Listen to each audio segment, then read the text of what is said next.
Estamos muy contentos por estar acá en Santa Cruz del Quiché llevando a cabo una nueva edición del Festival de Educación Económico-Financiera. Esta es una actividad dirigida a niños de nivel primario, cuarto, quinto y sexto, la cual les comenta y les muestra las labores sustantivas de dos instituciones, el Banco de Guatemala y la Superintendencia de Bancos.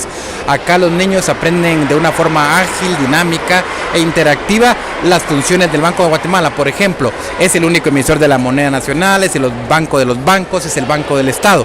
Asimismo, la Superintendencia de Bancos, como agente fiscalizador del sistema financiero nacional, los monitores les comentan qué es lo que hace la superintendencia. Y tenemos en esta oportunidad un stand adicional que es el Banco del Niño, que es patrocinado por el Crédito Hipotecario Nacional. A grandes rasgos, esa es la actividad que estamos llevando a cabo los días de hoy, 29 y mañana 30 acá en Santa Cruz. Estamos gratamente sorprendidos por la colaboración que hemos tenido del Ministerio de Educación, específicamente la Supervisión Departamental de Educación, y tenemos un estimado, es decir, una proyección de 3.500 niños que vamos a atender en los 2 días que vamos a estar por acá. Adicionalmente, los niños van a poder apreciar una obra de teatro que se llama La Leyenda del Árbol del Dinero, que tiene actores de primer orden de la escena guatemalteca, Jairón Salguero, Tita Mendoza, Byron Casali, y en esta obra los niños van a aprender la importancia del ahorro. Hace algunos años focalizamos en el Banco de Guatemala y Superintendencia de Bancos que el público en general no sabía qué es la labor sustantiva de nosotros. El Banco de Guatemala, paga cheques, hace sencillo. No es eso. La labor sustantiva del Banco de Guatemala es generar política monetaria, por ejemplo. Entonces, ¿pero esto qué es?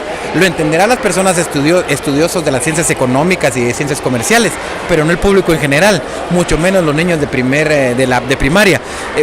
Así que decidimos generar un programa de educación económico-financiera y focalizarlo a diferentes edades, por ejemplo a nivel primario, secundario, medio y universitario.